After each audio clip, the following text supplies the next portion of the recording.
Na verdade, eu acho que a questão do São Paulo, a eliminação do São Paulo e depois o rescaldo pós-jogo, ontem eu percebi muito isso.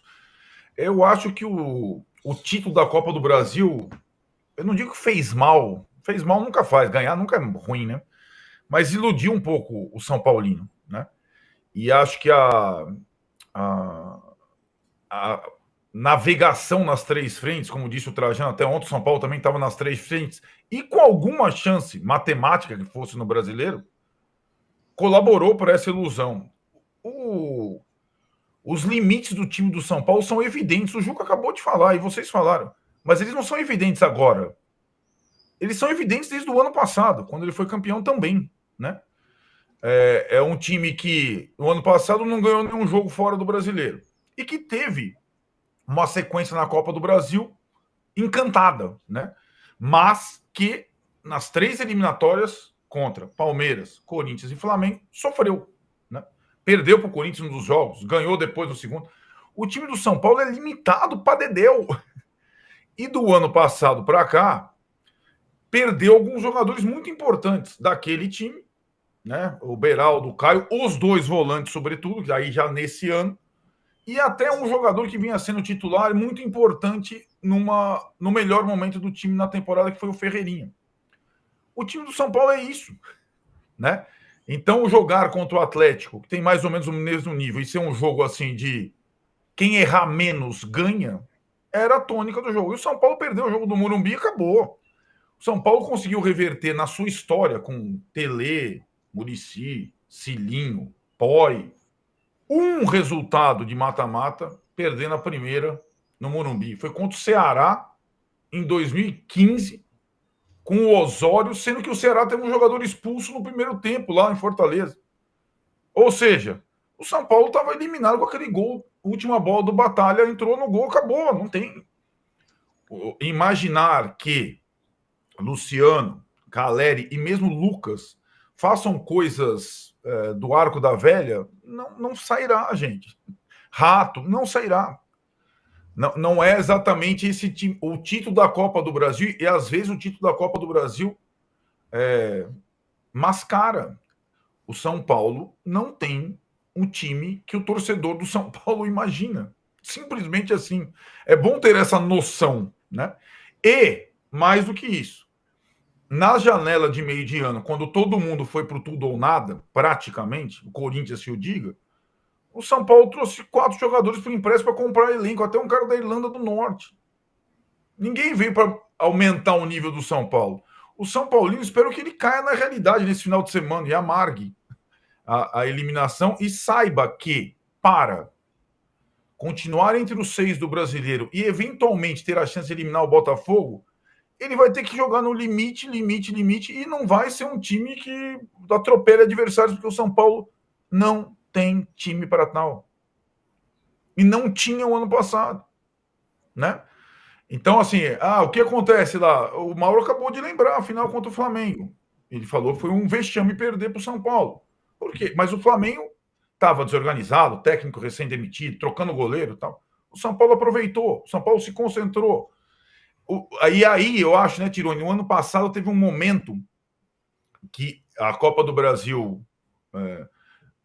deu uma mascarada, que foi assim, a contratação de 2 caras acima da média para levar o nível do time. Com o Lucas deu certo muito no primeiro momento e com o Rames Rodrigues não deu certo, que poderia ser um jogador para aumentar o nível técnico do time. O São Paulo não tem nível técnico para disputar 3 competições. Não tem nível econômico para disputar com os times que estão lá em cima. O São Paulo é um time médio. É um clube gigante e é um time médio. O torcedor precisa entender isso. É um time absolutamente limitado, tecnicamente falando. Arnaldo, não cite o James Rodrigues en passant. Não, porque foi uma tentativa. Foi uma tentativa de você, de fato, ter alguém. Toda hora você fica imaginando. O torcedor de São Paulo, o Rames Rodrigues não quis jogar no São Paulo. Se o Rames Rodrigues tivesse. Se o Rames Rodrigues enfiasse aquela bola. Porque não tem ninguém no São Paulo que saiba fazer essa. Não, eu tô falando. Para não falar só de passagem, pela atuação dele contra a Argentina. Mas ele é isso. Pergunta pra galera do Raio Valecano se eles estão contentes. Eu só queria fazer uma pergunta para o Arnaldo. Uma pergunta para o Arnaldo. A responsabilidade do Zubeldia nisso tudo? Nenhuma, mais ou menos, toda? Então, você coloca? Eu acho ótimo que estava faltando. Obrigado pela pergunta, Trajano. A responsabilidade do Zubeldia é ter iludido o São Paulino, achando que era possível capaz tudo. Sabe o que o Zubeldia fez, Trajano? Ele assumiu o São Paulo depois do São Paulo ter sido eliminado pelo Novo Horizontino em casa, no Paulista. Depois do São Paulo ter perdido as duas na estreia do Brasileiro. E depois do São Paulo ter perdido na estreia da Libertadores para o Tadjeres. Esse foi o São Paulo que o Zubeldia herdou. Mas ele pediu um jogador na janela, não veio. Então o Zubeldia, a responsabilidade do Zubeldia talvez tenha sido pelo desempenho do time nas três frentes, iludir o São Paulino. Ele é um técnico interessante, com seus limites, que dirige um grupo absolutamente limitado tecnicamente e que perdeu jogadores fundamentais desde que ele assumiu o trabalho. Simplesmente ele perdeu a dupla de volantes, que era o fator diferente do time na temporada passada. Então, assim, a responsabilidade do Zubeldia, para mim, é essa. A responsabilidade do Lucas, do Caleri, do Luciano, também é a deles, mas dos limites deles. Muita gente acha o Lucas um craque. Não é. Muita gente acha o Luciano um goleador implacável. Não é. Muita gente acha o Caleri um goleador espetacular. Não é. São bons jogadores. Nada mais do que isso. São Paulo tem limites mais claros do que o torcedor imagina. E ficaram evidentes nesse confronto. Simplesmente isso. Danilo, coloque a colher nesse assunto São Paulo. São Paulo poderia ter ido mais além, e vou fazer uma comparação que eu acho que é injusta, mas eu vou fazer mesmo assim. O Palmeiras, que muita gente fala, o elenco do Palmeiras não é tão melhor, é um elenco mais ou menos, é um elenco também que tem suas limitações. Quando o Palmeiras precisa fazer coisas impossíveis, acontece alguma coisa. O Abel despeja 75 bolas na área, sai um gol de cabeça, sai sei lá o quê. O que eu quero dizer, existem momentos muito diferentes, quando o Palmeiras precisa fazer alguma coisa e quando o São Paulo precisa fazer alguma coisa. Esse São Paulo. Claro que o Palmeiras tem 4 anos de mas tempo. Mas isso aconteceu na Libertadores e na Copa do Brasil. Dispensou 500 bolas na área e foi eliminado das duas. Não, mas na Libertadores... Esse ano não aconteceu, não. Não, agenda positiva. Não. Na Libertadores o Palmeiras não classificou por um gol que a bola bateu na mão do Gustavo Gomes ou ia para os pênaltis e tal. Mas não classificou, pô. Peraí, não classificou. Jogou 500 bolas e não chegou a lugar nenhum. Você falou, então, parece que o Palmeiras se classificou nas duas, foi despachado das duas, pelo Flamengo e pelo Botafogo, em casa. Mas eu acho que o Tirone quis mais de 125 eliminações em casa, seguidas. Ou nos últimos 5 anos. Isso foi no Brasileiro do ano passado. Mas acho até a sensação. Acho que a sensação de boa parte do São Paulino é que faltou luta. Eu nem acho que faltou ontem. Que faltou força. Eu nem acho que foi. Eu acho que o São Paulo jogou o que pôde jogar, mas eu queria ouvir o Danilo. Eu acho, nessa comparação do elenco, eu já tive até essa discussão com o Arnaldo aqui sobre o elenco, teve uma época, talvez o São Paulo já tenha um elenco parecido com o do Palmeiras, e eu nunca concordei muito com isso, justamente pelo tempo de observação que a gente tem do elenco do Palmeiras e pela reação. É verdade que este ano não reagiu como esperava contra o Botafogo e contra o Flamengo, mas esse elenco, a manutenção desse elenco nos últimos anos, o Palmeiras teve reações que muitas vezes a gente não acreditava que teria, como foi no Brasileirão do ano passado, com a colaboração do Botafogo, mas o Palmeiras foi o campeão, podia ter sido o Flamengo, podia ter sido o Bragantino, podia ter sido o Grêmio, podia ter sido outros times, e o Palmeiras foi campeão porque reagiu melhor que os outros, assim como reagiu em outros momentos. Então eu acho que o São Paulo, ele tem um elenco com algumas limitações, eu concordo com o Arnaldo, mas a verdade é que pegou um Atlético Mineiro que não passa confiança para ninguém. E eu vi o Atlético Mineiro fazendo um jogo no Morumbi que foi o quê? Praticamente abriu mão da bola, jogou para tentar achar uma oportunidade contra o São Paulo, e para mim, o nome dessa eliminação não é Zubeldia, não é Caleri, não é o chato do Luciano, nem o chato do Rafinha, é o Lucas. O Lucas perdeu a bola do jogo no Morumbi, contra o Galo, e não jogou nada ontem em Belo Horizonte. Foi anulado pelo Atlético Mineiro. Não sei se porque estava cansado da viagem da seleção, não sei, mas o fato é que o Lucas não jogou nada. E hoje o São Paulo é um time organizado, eu acho o trabalho do Zubeldia bom, mas falta alguém que consiga ser o diferente. E a gente tem que acreditar no Lucas, porque o Caleri é goleador, o Luciano é esforçado e o Lucas é o mais diferente, embora eu concorde com o Arnaldo que ele não seja o craque que a gente possa falar, meu Deus, é craque, até por isso eu fui contra a convocação dele para a seleção, até porque o momento dele agora nem é o melhor momento que ele já viveu no São Paulo desde a volta dele. Então, eu acho que o nome dessa eliminação do São Paulo é o do Lucas, e eu acho que o São Paulo deixou a desejar porque o Atlético Mineiro praticamente não quis jogar.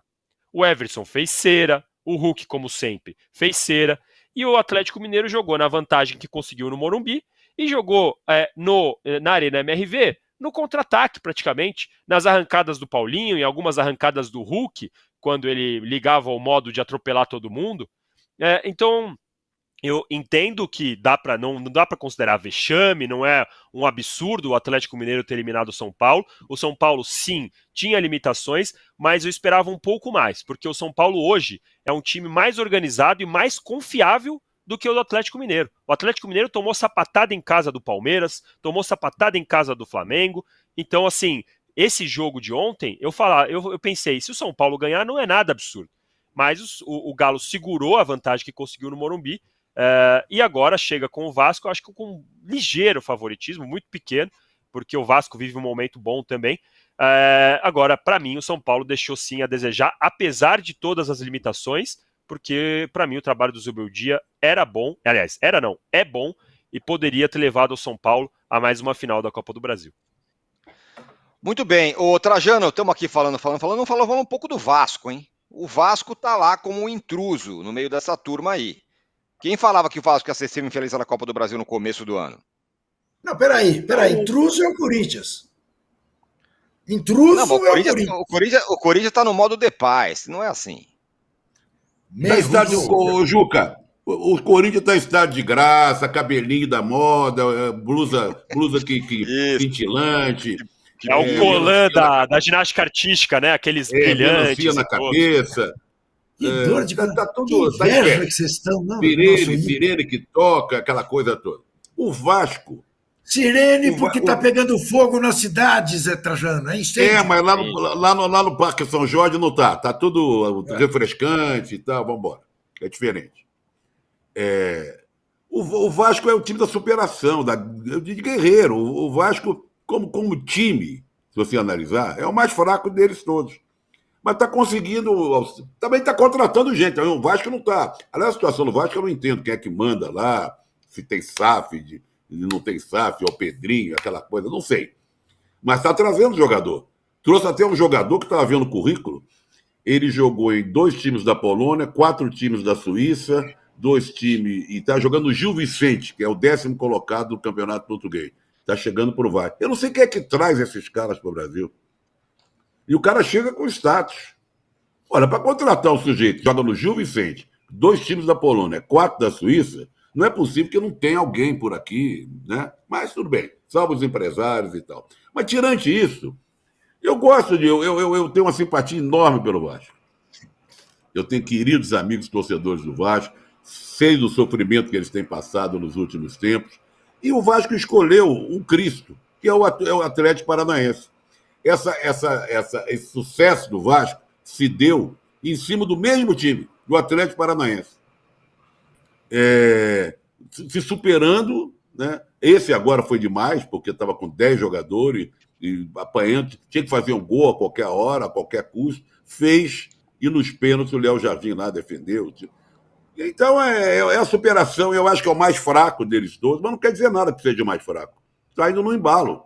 O São Paulo, quando foi campeão da Copa do Brasil, também não era tido e havido como favorito, não. Né?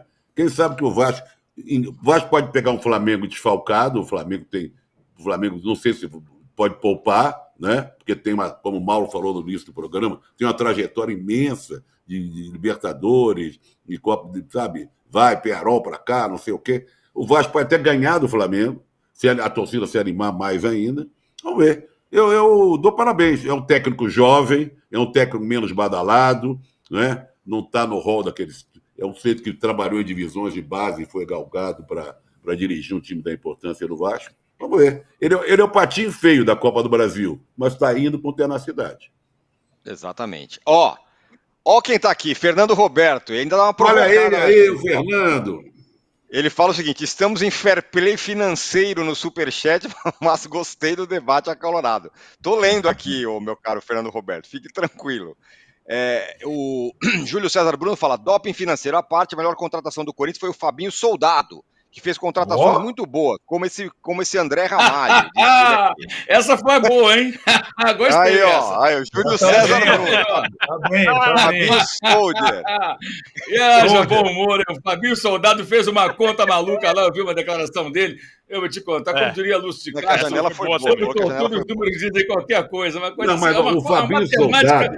Mais um pouco o Corinthians está sem dívida nas palavras do Soldado. Mas, Mauro, o Fabinho Soldado fez essa conta lá em Amsterdã. Entendeu? Garotinho. Ele passeou ali pelos diques e tal, depois de passar algumas casas ali, os bares de Amsterdã. Aí sentou, fez as contas. O homem na Copa do Brasil. As contas não chegavam, não fechavam. Aí ele fechou. Fabinho Soldado é o nosso antídoto contra o Tite. Entendeu? Vou dizer uma coisa. A gente gosta de dar pitaco, a gente gosta de ser pauteiro aqui. A grande reportagem é qual é o nome do Fabinho Soldado. Porque não é Fabinho Soldado. Ele tem um sobrenome. Soldado ele chamava os caras de soldado. Ele chamava as pessoas de soldado quando ele jogava. Fabinho Soldado. Agora, olha, Tirone, só um detalhe. Para não deixar passar, antes que acabe, o Vasco não perde a 5 jogos no Brasileiro. O Vasco tem a 4ª melhor campanha do segundo turno. É verdade. Mesma pontuação do Palmeiras, tá? Interessante mesmo. Mesmo é verdade. Do Palmeiras, tá de parabéns. É na garra. Tá na garra. Fábio de Jesus. Como é o nome do Fábio? Como é o nome do Fabinho? Fábio de Jesus. Simplesmente isso. Olha aqui. Não precisa de mais nada. Fábio Soldado. Vamos entregar o nosso gatão de ouro para um jogador pouco badalado, pouco citado e que é uma das grandes estrelas da temporada de 2024 no Brasil. O argentino Memphis Depay. Fabinho Soldado. O argentino Veguete, que tem sido fundamental na campanha do Vasco. Esse rapaz é de se tirar o chapéu, porque, além de fazer gol para Dedéu, se entrega, se emprega, é fantástico. Gosto muito de Veguete, entrego a ele o nosso gatão de ouro.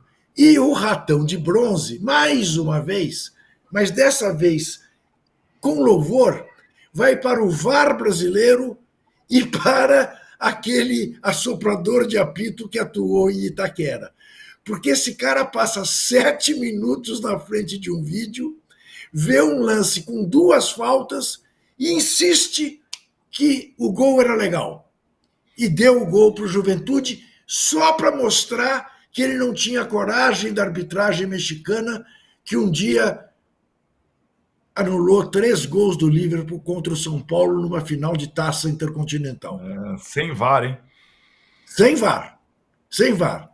O rapaz, com o VAR, não teve coragem de anular 2 gols do Juventude. Então, o ratão de bronze para ele e para o VAR brasileiro, porque realmente deu. Boa.